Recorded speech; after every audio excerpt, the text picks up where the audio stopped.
whenever you approach anything new, approach it, with three things: humility, curiosity, and ultimately respect. Okay, welcome to When the Moment Chooses You. I am your host, Coach Charlene, and I'm excited today, extremely honored today to have someone that I really admire and look up to, and his name is Rayne. So Rayne, welcome to the show. Thank you so much for having me, Coach Charlene. So we're going to have fun. I got to tell you how I met Rayne, first of all, though. But I was finishing up my master's of science in nursing, and he was one of the professors. And I mean, he was like rocking it. He was like, the class was already scary, but he made learning fun. And I think and just your presence, Rayne, was amazing. It was something that we needed during the crisis that we were facing. And so we really appreciate you. So that's why I reached out. And then everybody knows Rayne because he is a game changer, a trailblazer, but he's extremely humble. So Rayne, I want you to tell us a little bit about yourself. I'm not going to read his bio because it's massive. I'm going to put it in the description, but I just want Rayne to tell us who he is and what his journey has been.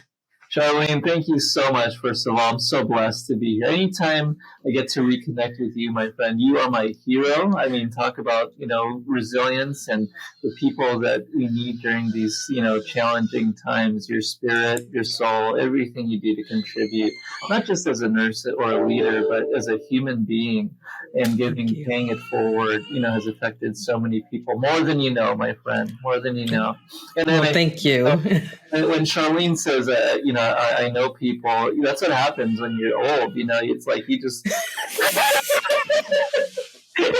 you just keep going the circle of the block, and everyone's like, "Oh, you again." See, there's that sense of humor. Amazing. It's true. It's true. Now, and so, as a nurse and as a nurse leader, my journey has been so unconventional. Charlene and my friends, it's started out in the I'll go even way back as a new grad in the nursing profession. I happened to be late for my senior year, where we had to select our final clinicals. And so, in typical fashion, I show up late to that day and get scolded for being late again. What specialty was left to choose from was the emergency department, which was a blessing in disguise because that's how my mind sort of works. I've always, as the oldest of five boys, I've always, either rescued, Heimlicked, gotten my brothers out of some sort of trouble, and taking care of them, as a surrogate parent, when my dad and my mom were working. And so it's just one of those things where the emergency department just fit, and I think that was a sign, that was a calling, for me, and yes. Really, coming into it, and then 12 years later, just learning that there's no such thing as a bad day when you're around people who are experiencing a really, really, truly bad day. And so the challenge, for me became, how do you turn those bad days and those challenges and bring the humanity and the caring back in those situations? And, putting away things like your biases and the things that you see on TV, and just erasing a lot of those things to see the human and the person in front of you. And so I think that truly, started to define my identity as a nurse. Clinically, probably wasn't the best, but enough to stay safe and follow our procedures and the things we needed to do. But I think for me, my heart in nursing and my passion in nursing was really getting to know people, caring about people, respecting people, learning their stories, and reminding them that this is a bad day. This doesn't define you. Let's see how we can make you better. And with the anguish that we're seeing with mental and behavioral health nowadays, Charlene, as you know, man, we need people that care about people, and Yes. really are there for the right reasons. Because otherwise, why are we in a caregiving profession if we're not there to care? No, that's so true, Rayne. And I think that's why just hearing about all of the different stories over the last 2.5 years has been really something else. And so when I decided to do a series from September and October, I actually extended it to October because the stories were so powerful, is nursing, the profession in crisis, for the love of the profession, because many of us love the profession. But we're in crisis. I know a lot of people that are still in crisis. I've been able to shift because of resilience, because of self love and management of myself, and the ability to care beyond where a human being is has been awesome and my superpower. But there's some people that really are struggling in that area, Rayne. So what would you say to those people that are kind of still in that place that they're almost stuck in 2020 and 2021 and the double pandemic, in addition to our own personal pandemic? What would you say to those nurses in particular, or healthcare workers? No, it's a wonderful question, Charlene. And I tell you, one of the things I've learned to do through the last couple of years is try to keep things as simple as possible. Because, before the pandemic, life was already complex, right? And yes. So the challenge was how to keep things simple, where you feel like at the end of the day that, I did my best, I loved the people I loved, and I told them that, and I was with the people I wanted to be with, and, just surrounding yourself with as much positivity as possible and reminding each other that things will be okay, So I think that was a big part of it. But, I started listening also, since we have access to the Calm app. Every day I've been listening to Jay Shetty and his 7 minutes of meditation. And yes. the things that, really struck me was an analogy he used recently was of quicksand. Challenges and hardships in life are like quicksand. There's two ways to go. We can either keep fighting it and keep sinking deeper and deeper into depression, into struggle, into, a lot of those things, the negative aspects of stress and anxiety or depression. Or you can embrace where you're at and really try to figure out that the more you relax, that you'll find a way out, in a way that, you didn't realize you could before. And so when he talked about really embracing the situation and the challenges, we talk about this new norm, whatever the new normal is. I mean, between, as you alluded to, the great resignations, people questioning, whether they love this career so much that, it's burning them out, or they're beyond burnout, and can I come back, from this, and we've read and seen where caring can burn people out when you care too much, right. And so I think a lot of things that, you have to do is not only just keep things simple, but as we were talking about before the podcast, is getting yourself where you re-examine what passions might you have, or things that, gosh, I've always wanted to try. Another philosophy that, I'm trying to really live every day is pretend like today is your last day. Oh my gosh. Which realistically, for any of us, it could be. Right? Yes. It could be. But if you approach life and work and school or whatever with that mentality, what if today was literally my last day? What things aren't you willing to risk at that point? And it's like, so I'm, trying to call as many people. It's like, I love you. I care about you. How are you doing? So those problems that we used to stress out over, those things that seem, so overwhelming in the context of, wow, well, today's my last day. Are they really problems? It's like, is as much money as possible really my goal? Is fame really my goal? No, it's actually to be with people I love. And exactly.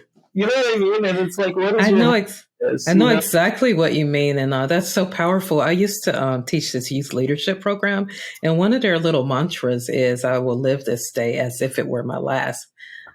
I will live this day as if it were last. So I do look at that too, because no one really knows what tomorrow holds. And I don't want to live this life, or if this was my last day, would I want to be in unforgiveness? That's right. Would I want to be like sad and negative? No, I wouldn't. And so that kind of makes you play full out, Rayne. Sure. So I love that. I love that. That's right. absolutely awesome. Thank you. And then when you look at your career, in our roles as nurses, as nurse leaders, in the grand scheme of things, it's one of the hats or the roles that we wear. And so I think for me, in trying to keep things simple through this pandemic and through this hard time, it almost was, for lack of a better analogy, it almost became like a video game, Charlene. It's almost like, how long can I go, before I do something else to distract myself, or, just get yourself out of a negative mindset, and almost like being more aware of your emotions and your thoughts, and then trying to, distract yourself or try something out, or remove yourself from those types of situations. Because what I found was that, like with TV, I gave up TV just because it got so depressing. Yes. Watching things and what was happening out there that I didn't have control over, Right. It's like you're sitting there and, and it's just absorbing all that news. So what did I replace it with? Again, who haven't I talked to in a long time? I started journaling, just again, simple things that you think that, it takes time, but I'd rather do that than sit in front of the news and listen to a lot of the, negativity and a lot of the crisis that's happening.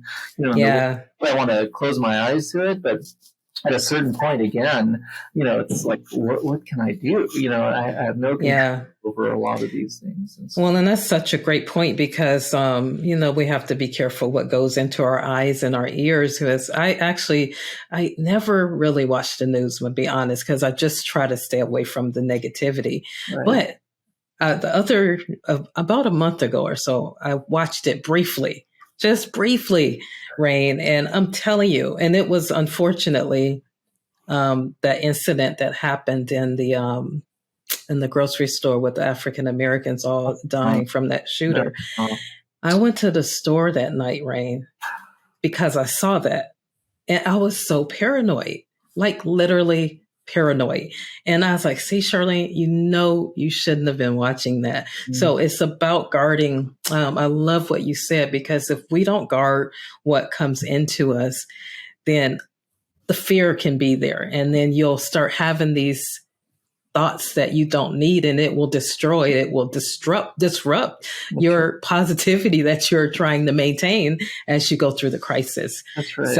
That's right. So that was awesome. It's like our diet. We talk a lot about the foods that we take in and how that affects us, whether it's too much sugar, too much salt. It's the same thing with, social media and a lot of the information you bring in. It affects us, in ways that, affects our psyche, our mentality, our dreams, or our sleep, which is, as we know, really important. And so it's just really being, honoring our time and the values, in terms of what do we want to surround ourselves with and fill ourselves with, and being conscious of that, my friend. So, yeah. Well, you said something that was really interesting. I want to kind of go back to, you said that you kind of make every day, not a bad day, because if you look at it as a bad day, it's going to be a bad day. But I like how you said, I can't remember your exact words, but it's almost like you shifted your perspective in the day and turned it into, okay, it's going to be something great that happens today. So can you just unpack that just a little bit more? Sure. And I think one of the things and people call me crazy for this, but I love doing is commuting. I love driving, and then, when I lived in California, between the traffic and now the road rage, the levels of road, it's crazy out there, and it's one of those things where, again, you're sitting in traffic and there's only certain things you can control at that point. And, that it could be either a really bad day or, as I listen to audiobooks or meditations, to try to calm myself down. It's probably one of the only times no one can bother you because you're in your car. And so, Yeah. well, make it yours, and enjoy that time. And then, just seeing the around you and just realizing that the people driving next to you, in front of you, behind you, they have their journeys, their life. What are they going through that, they have to, rush or whatever, versus feeling like it's, something against me, or, because often, the way we perceive and see things affects, again, the way we feel, the way we react, the way we behave. Yes. So it's one of those things where, along with just trying to change things into a positive, it's assuming good intent, and hoping that no one you meet, comes, wakes up in the morning, is like, how am I going to ruin Rayne's day, or how am I going to make this no, it's just things happen. And it's one of those things where, we just have to pause and realize that, life continues to happen to people, and it's going to affect them just like it affects us. And so, yes, being able to understand and pause and understand before reacting, or yes, save us draft. Yes, exactly. So, Rayne, you said that was when you were in California. Where are you now? Tell us a little bit about where you are now. I mean, one of the changes, not so small and not so simple, I made during the pandemic was moving to the beautiful state of Hawaii, my friend. Ooh. Oh, yeah. There's one of those things where, you visit a place enough and you always think, one of these days I'd love to live there, maybe when I retire. But then again, the pandemic showed me it's like, I might not have tomorrow, and if there's no real perfect time to do anything, and if you're going to do something, of course you got to line it up with your life, finances, etc. But if you can try it out, why not? It's an adventure. The kids were young enough, my wife, my boss, was all for it. So I needed to take advantage. It's like, we're doing it. And gosh, it's been a little over a year. It's been a year and a couple months, Charlene, and it's been such a blessing because, again, it's a reminder that you don't need a lot of stuff. Mother Nature is out there. I don't have to be stuck in front of a tablet or TV or devices. I can take a walk in nature and just, be thankful and appreciative and meditate and, do things. And it doesn't cost a thing, it's just right there. And just, that's awesome. It's life change, I think, more than anything, my friend. Yeah. Are you seeing a lot of the same challenges that you saw in California there in Hawaii? I think so. I think from when people talk about island fever, where you feel like you're stuck, because you don't have a lot of choices, whether it's, things like employment or, products like groceries, the basic things, the things we take for granted. There's no Trader Joe's or IKEA here. Yeah. There's not a lot of course, the cost of living, and, similar to California, the homeless rate, mental health is a huge issue here as well, and then a lack of resources for our most vulnerable populations, a lot of healthcare disparities, inequity when it comes to resources. Here you really see the wealthy and then the impoverished. There's not a lot of middle class anymore. And so people are driven out of the islands economically. And so, the tourist videos and the things we see on TV about Hawaii where everyone's surfing and having a Mai Tai, not at all. We're working, we're paying bills, we're, trying to live life as best as we can. But it's this aloha spirit where people, I think, have a respect for the past, they have a respect for culture. There's a lot of multi-generational families, so there's respect for your elders, and so one of the values I think that matches our values or my values that I'd love my kids to be exposed to and know that it's still normal to be polite and have manners and respect your elders and and know your culture and your history and and it's a beautiful thing. And again, all simple stuff. You just got to take the time to do it. So yeah, that's great. So on your journey, Rayne, can you tell us any barriers that you faced? Ooh, yeah. Well, I think growing up, I was born and raised in the Philippines, Charlene, and so we moved to the United States in 1984. And so my dad worked 2 jobs for 30 years, and so my mom practically raised 5 boys, by herself. So my father could work. So I think, early on, we definitely, we're not a family of wealth. So a lot of barriers in terms of just access to resources, access to financial resources. And so it was a lot of struggles, healthcare resources. So it was a lot of struggles growing up where, you realize how much your parents hid from you when you grow up and are now responsible for those things. It's like, wow, if I only knew the sacrifice, the level of sacrifice Right. our parents are, do for us. And I think being a parent now, you see that. So I think, between those barriers, and I think, in terms of just my own self barriers, as far as, one of my biggest problems, Charlene, is imposter syndrome.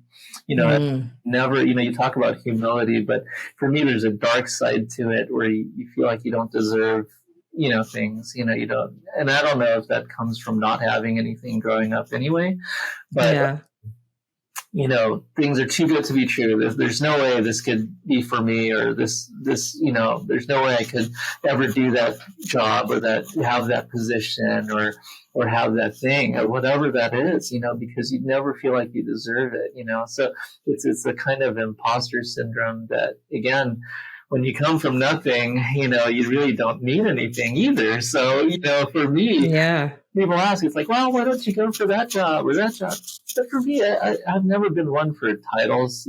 For me, it's been all about who I work with, what the work's about, and who am I helping, because ultimately at the end of the day, no matter what job I'm in, I'm a nurse, through and through. I'm Yes. taking care of, people, to take care of our communities, to take care of each other.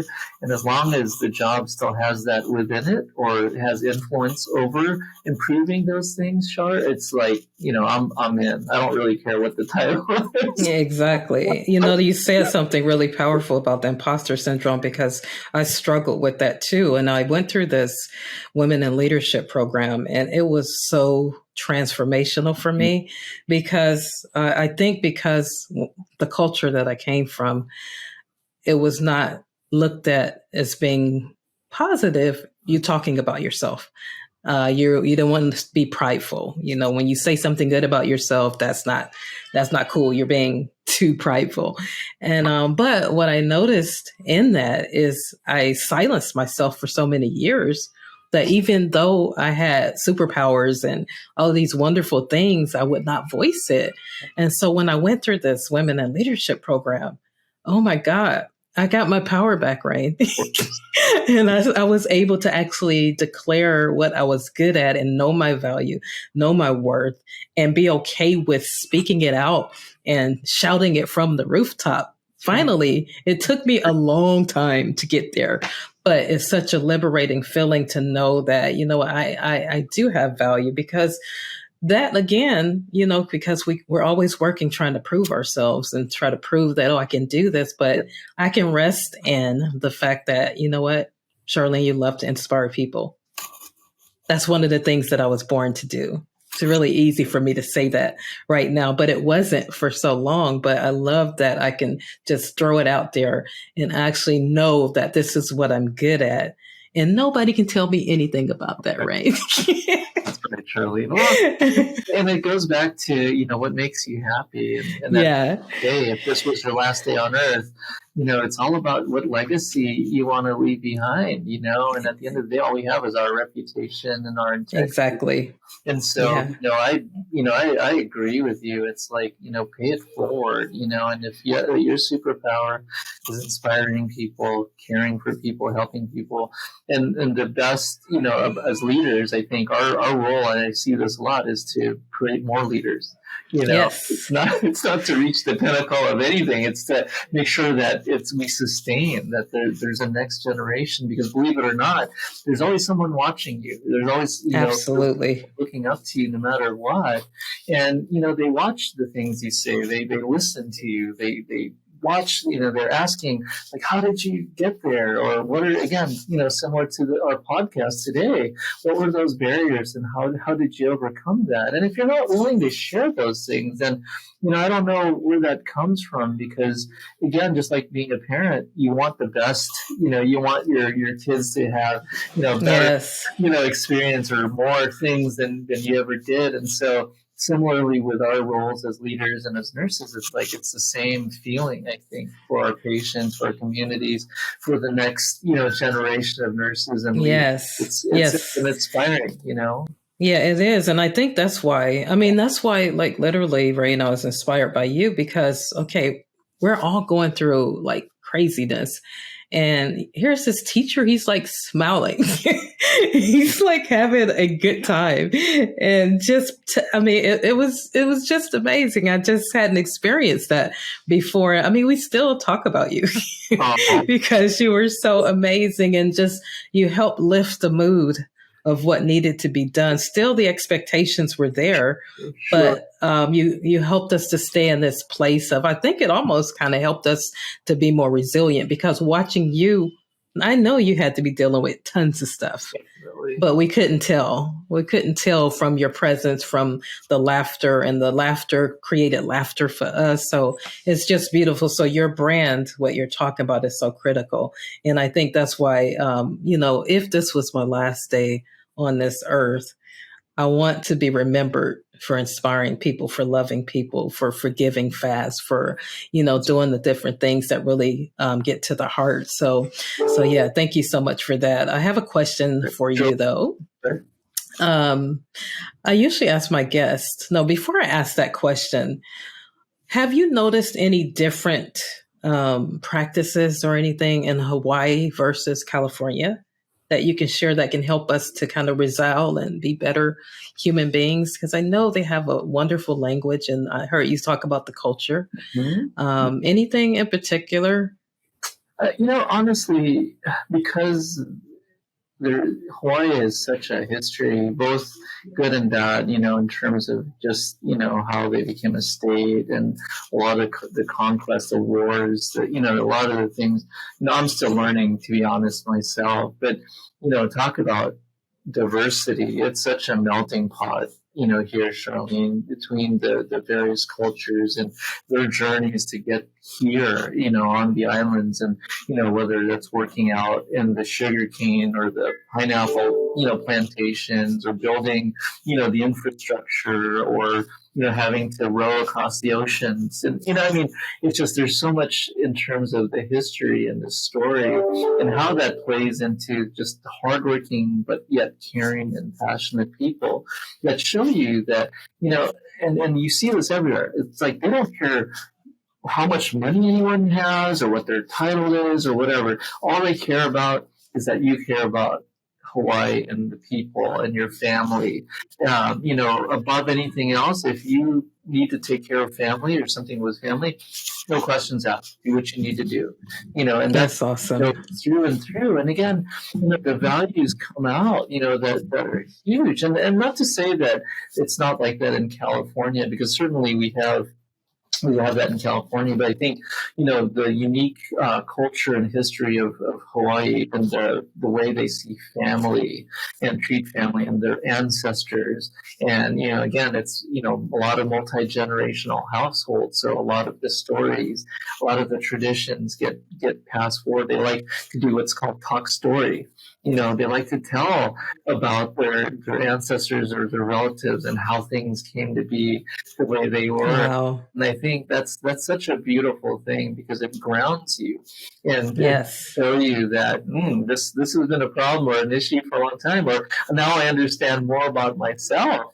Why this might bother me or why I'm so passionate about something. And so again, but for me, it's taking the time to listen to those stories, reflect on those, and then look at yourself. And it's like, what's my story, or what's the version of that? And it makes me ask questions. Yes. So, and then next thing you know, it's the next day, and that's another adventure. And so it's life is so, we say it all the time, life is just so short. Here we are in October. I told you earlier, I still remember saying Happy New Year.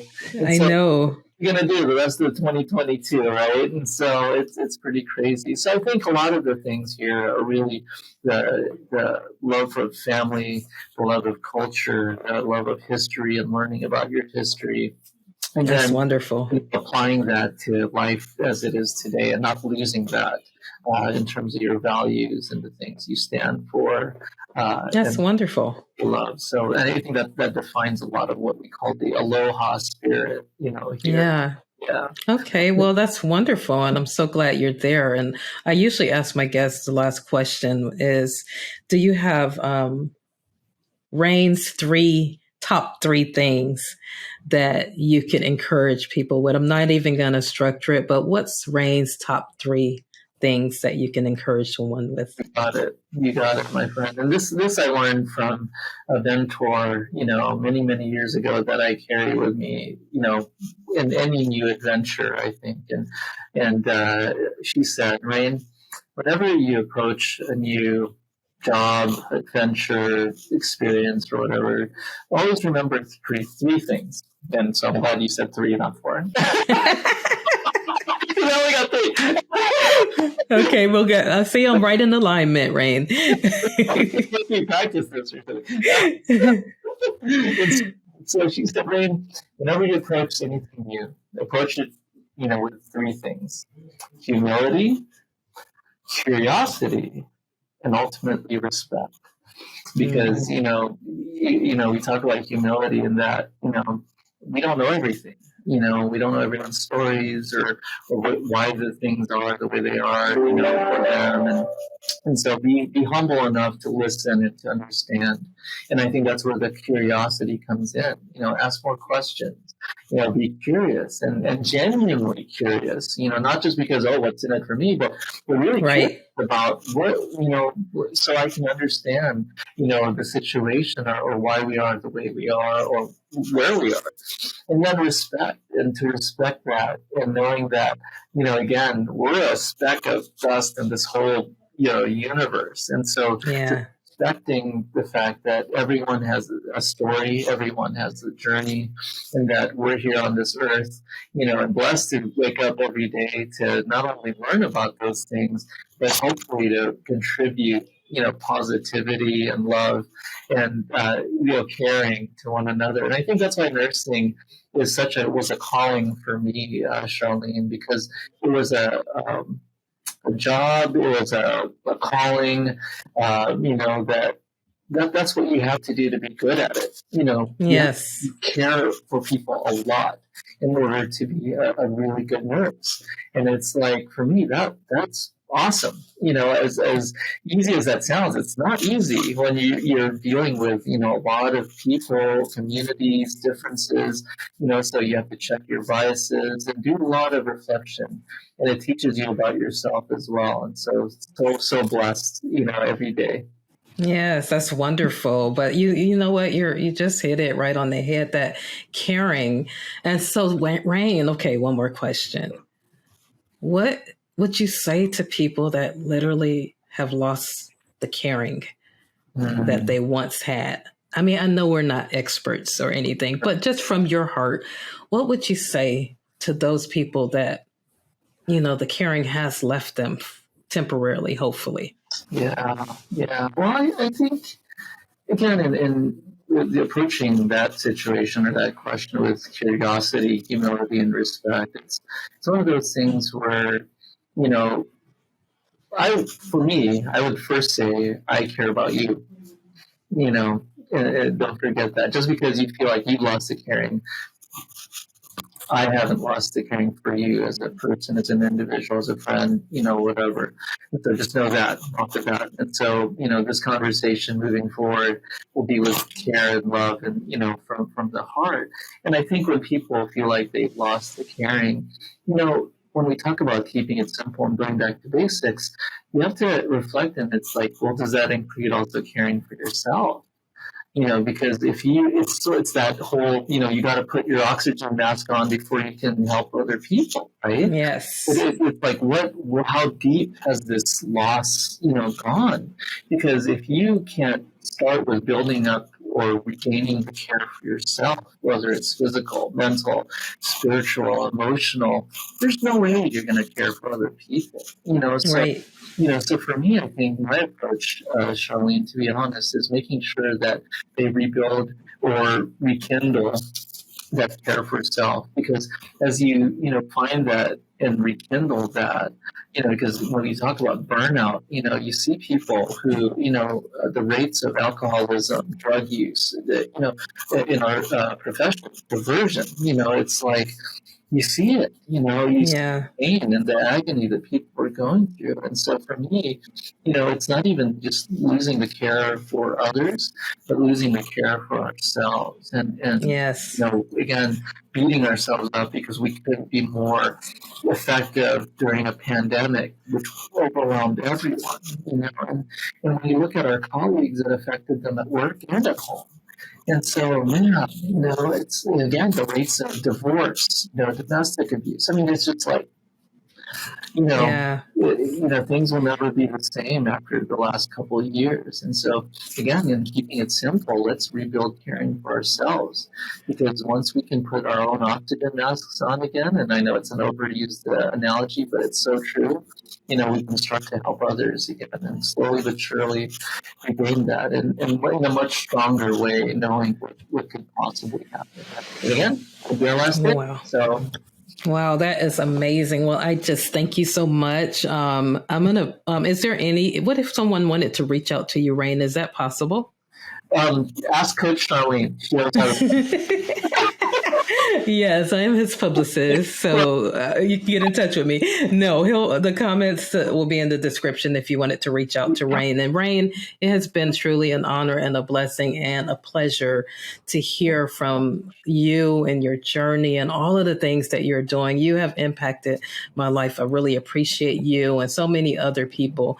And so I just thank you for being on the podcast. And if you want to hear the podcast, I have it in all different versions. So you guys just go to when the moment chooses you and like and subscribe, and you'll be able to get all of this wonderful content that we shared today. And thank you so much for joining us. Aloha, my friend.